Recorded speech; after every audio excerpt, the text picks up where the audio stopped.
신앙 고백 우리 하겠습니다.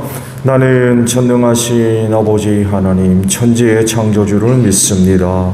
나는 그의 유일하신 아들 우리 주 예수 그리스도를 믿습니다. 그는 성령으로 잉태되어 동정녀 마리아에게서 나시고 본디오 빌라도에게 고난을 받아 십자가에 못 박혀 죽으시고 장사된 지 사흘 만에 죽은 자 가운데서 다시 살아나셨으며 하늘에 오르시어 전능하신 아버지 하나님 우편에 앉아 계시다가 거기로부터 살아있는 자와 죽은 자를 심판하러 오십니다. 나는 성령을 믿으며 거룩한 공교회와 성도의 교제와 죄를 용서받는 것과 몸의 부활과 영생을 믿습니다. 아멘. 찬송가 302장 우리 부르시죠.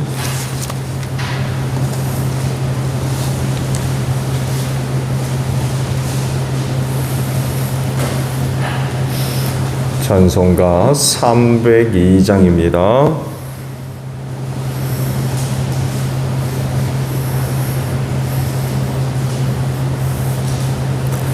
내 주 하나님 넓고 큰 은혜는 저 큰 바다보다 깊다. 너거 닷줄을 끌러 깊은 데로 저 한가운데 가보라.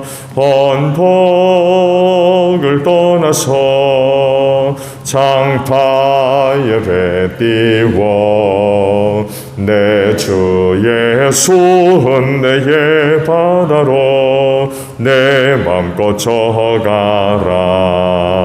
왜 너 인생은 언제나 거기서 저 큰 바다 물결 보고 금빛 모르는 깊은 바다 속을 한 번에 하려 한번아.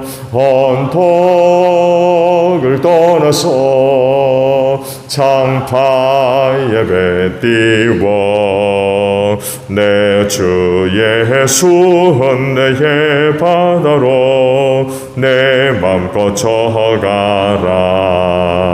많은 사람이 얕은 물가에서 저 큰 바다 가려다가 찰싹거리는 작은 파도 보고 마음 약하여 못 가네. 언덕을 떠나서 장파에 배 띄워 내 주 예수 은혜의 바다로 내 맘껏 져가라.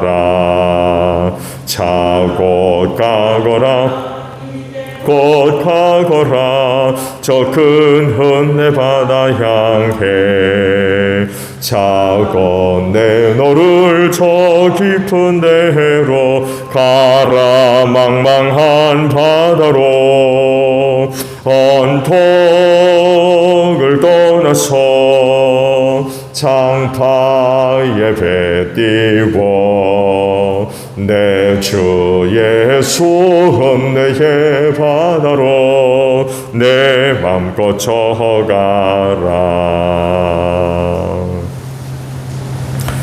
말씀을 봅니다. 창세기 49장 22절에서 마지막 절까지 봅니다. 창세기 49장 22절로 마지막 33절이에요. 요셉은 들망아지, 샘 곁에 있는 들망아지, 언덕 위에 있는 들나귀다. 사수들이 잔인하게 활을 쏘며 달려들어도 사수들이 적개심을 품고서 그를 관역으로 삼아도 요셉의 활은 그보다 튼튼하고 그의 팔에는 힘이 넘친다. 야곱이 섬기는 전능하신 분의 능력이 그와 함께 하시고 목자이신 이스라엘의 반석께서 그와 함께 계시고 너희 조상의 하나님이 너를 도우시고 전능하신 분께서 너에게 복을 베푸시기 때문이다. 위로 하늘에서 내리는 복과 아래로 깊은 샘에서 솟아오르는 복과 젖가슴에서 흐르는 복과 태에서 잉태되는 복을 베푸실 것이다. 너희 아버지가 받은 복은 태고적 산맥이 받은 복보다 더 크며 영원한 언덕이 받은 풍성함보다도 더 크다. 이 모든 복이 요셉에게로 돌아가며 형제들 가운데서 으뜸이 된 사람에게 돌아갈 것이다. 베냐민은 물어뜯는 일이다. 아침에는 빼앗은 것을 삼키고 저녁에는 움킨 것을 나눌 것이다. 이들은 모두 이스라엘의 12지파이다. 이것은 그들의 아버지가 그들을 축복할 때에 한 말이다. 그는 아들 하나하나에게 알맞게 축복하였다. 야곱이 아들들에게 일렀다. 나는 곧 세상을 떠나서 나의 조상들에게로 돌아간다. 내가 죽거든 나의 조상들과 함께 있게 햇사람 에브론의 밭에 있는 묘실에 묻어라. 그 묘실은 가나안 땅 마므레 앞 막벨라 밭에 있다. 그 묘실은 아브라함 어른께서 묘실로 쓰려고 햇사람 에브론에게서 밭과 함께 사 두신 것이다. 거기에는 아브라함과 그분의 아내 사라 이 두 분이 묻혀 있고 이삭과 그분의 아내 리브가가 이 두 분도 거기에 묻혀 있다. 나도 너희 어머니 레아를 거기에다 묻었다. 밭과 그 안에 있는 묘실은 햇사람에게서 산 것이다. 야곱은 자기 아들들에게 이렇게 이루고 나서 침상에 똑바로 누워 숨을 거두고 조상에게로 돌아갔다. 아멘. 오늘 아침은요 28절 하반절에 있는 말씀을 함께 나눕니다. 그는 아들 하나하나에게 알맞게 축복하였다라는 말씀입니다. 말씀 전체적인 내용은 야곱이 요셉과 또 베냐민을 축복한 그런 그 내용들이죠. 특히 요셉에게 선포된 축복은 유다 못지 않은 그런 그 축복의 내용들입니다. 그래서 혹자는 그 장자권이 요셉에게로 간 것이라고 주장하기도 합니다. 사실 내용을 들여다보면 장자에게 선포되어야 하는 내용들이 포함되어 있어요. 그 정도로 요셉은 야곱으로부터 놀라운 그런 그 축복을 받았습니다. 흥미로운 부분은요, 그를 두고 표현할 때에 이 두 가지로 표현을 해요. 들망아지 혹은 들나귀 이렇게 표현을 하고 있습니다. 근동 지역에서 들망아지나 들나귀는 당연히 길들여지지 않고 들에서 자라나는 그런 그 동물이지요.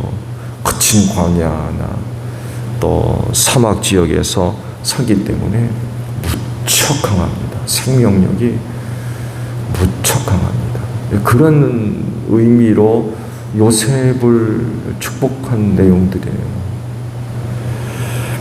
그런데 이 들망아지나 들나귀가 어디에 있다고 그래요?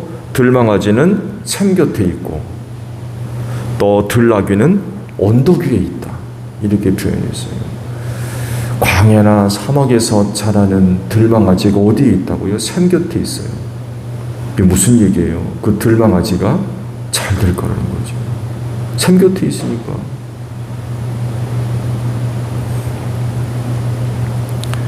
물 만난 물고기 같이 생각하시면 될 것 같아요. 광야나 사막에서 가장 큰 고민거리는 물 얻는 거 아닙니까? 근데 들망아지가 샘 곁에 있대요. 그리고 들나귀는 언덕 위에 있대요.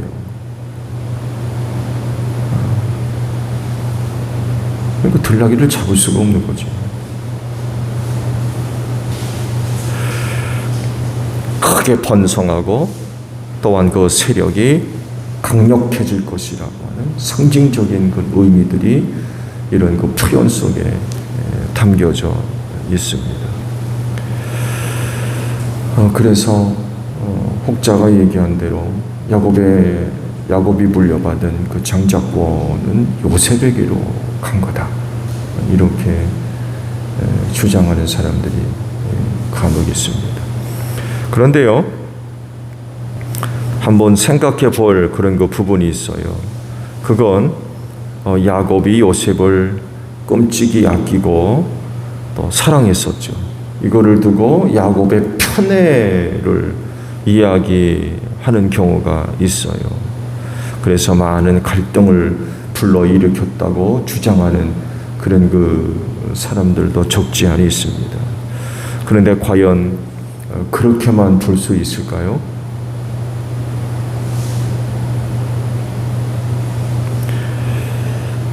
야곱이 다른 아들들보다도 요셉을 더 사랑했던 이유가 있겠죠.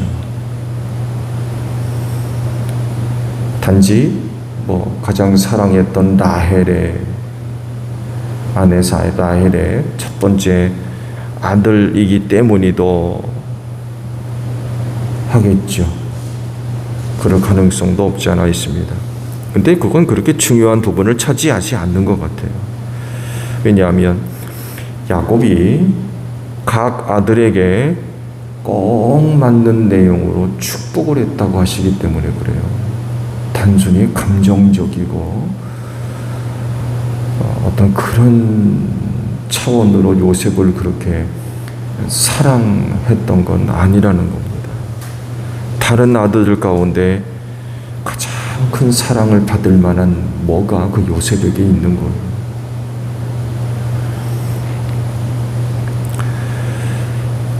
그리고 그건 단지 아버지 야곱의 마음이나 시각을 얘기하는 것만도 아니에요. 그건 하나님의 마음이고 하나님의 눈이기도 합니다. 유다를 축복했을 때 내용을 보세요. 하나님의 구속사를 이루어 나아갈 때에 유다가 선택된 것을 우리가 발견할 수 있거든요. 이게 단순히 야곱이 아버지로서 아들에 대한 축복의 내용으로만 볼 수가 없어요. 그건 그야말로 그가 성령의 감동을 받아서 하나님의 놀라우신 그런 그 계획들을 드러내는 예언에 가까운 축복들이에요. 야곱 유다만 그랬을까요? 그렇지가 않다는 거죠. 요셉이 그렇게 야곱으로부터 특별한 그 축복의 내용을 얻을 수 있었던 건 단순히 아버지의 마음이 아니라 거긴 하나님의 마음이 담겨져 있는 거예요. 하나님의 눈이 담겨져 있는 거죠. 다른 아들들과 다르게 하나님이 보고 계셨다는 거예요. 하나님의 구속사를 이루어 가시는 일에 있어서 야곱의 12아들 가운데 요셉을 선택하셔서 한때 그렇게 사용하실 만한 이유가 있었던 거예요. 개인적으로는 참 말도 안 되는 일로 그런 그 고난을 겪었지만 근데 하나님은 요셉을 그렇게 사용하셔서 야곱의 온 식구를 살리고 아브라함에게 약속하셨던 계획하셨던 말씀대로 이방의 객이 돼서 4대 만에 돌아오는 그 일을 위해 자리를 마련해 놓는 엄청난 그런 그 일을 요셉을 통해서 이루게 하시는 그런 그 일들이 있었던 거죠. 그러니까 말씀드린 대로 요셉이 그렇게 아버지로부터 특별한 축복을 받았던 건 단순히 아버지의 마음을 떠나서 그건 하나님의 마음이고 그 요셉을 바라보는 하나님의 눈이었던 거죠. 그러니까 단순히 야곱의 편애라는 것만으로는 설명이 다 될 수가 없어요. 그 이상의 놀라운 하나님의 섭리와 뜻이 포함될 수밖에 없는 겁니다.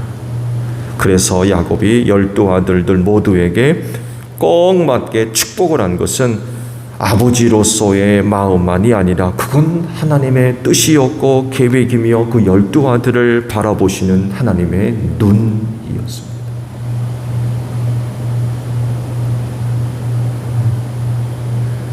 그러니까 야곱이 12아들을 불러놓고 축복했던 내용들은 성령의 감동 속에서 이루어진 예언이었던 거죠. 축복이고.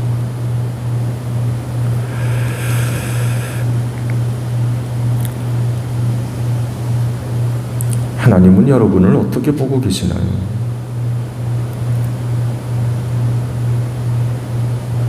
야곱의 입을 빌어서 12아들에게 꼭 맞게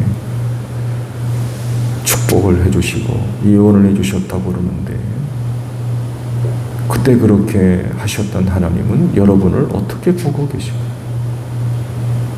어떤 눈으로 보고 계신가요? 여러분들을 향한 그분의 마음은 또 어떤 것인가요?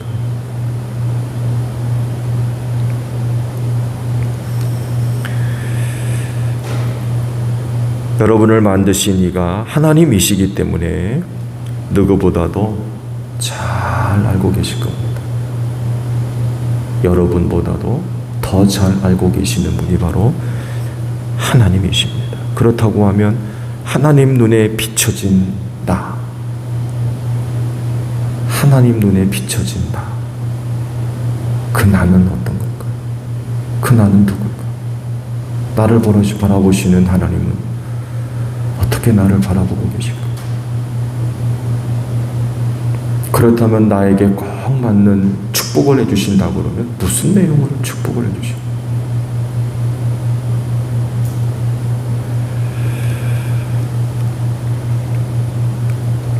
성경은 그리스도인의 엄청난 변화에 대해서 말씀을 하시죠. 그리스도 안에 있으면 새로운 피조물이다 라고 말씀을 하세요. 그래서 이전 것은 지나갔고 다 새 것이 됐다 라고 말씀하시는데, 하나님이 바라보시는 나는 누굴까요? 새 것일까요? 옛 것일까요? 하나님이 바라보시는 나는 이전 겁니까? 새 것입니까?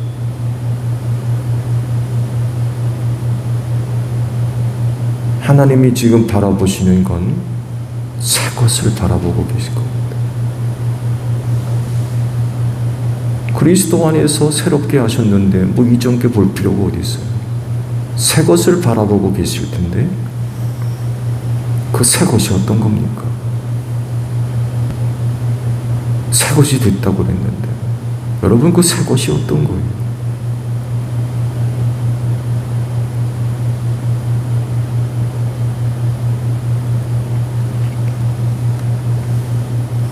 축복하셔도 이 새 것을 보고 축복하시는 거예요.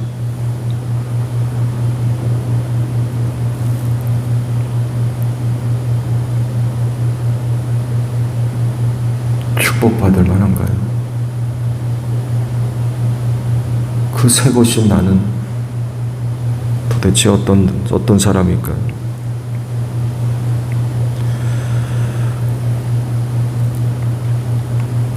지금 당장의 여러분의 마음을 한번 살펴보십시오. 여러분의 생각을 한번 돌아보시고, 나는 지금 뭘 생각하고 있고 어떤 마음을 품고, 이 자리에 앉아있는 여러분의 행동, 태도, 그거 어떤 겁니까? 그거 새로워진 것을 통해서 고백되는 거 맞죠?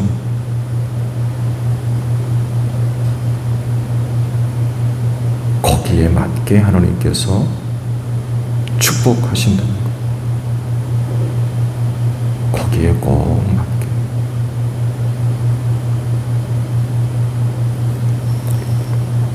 하나님을 기쁘시게 해드리십시오. 하나님 마음에 합한, 다윗에게 그러죠. 내가 다윗을 만나니 내 마음에 합하다. 하나님 마음에 합한, 하나님이 바라시고 또 원하시는 참 자녀,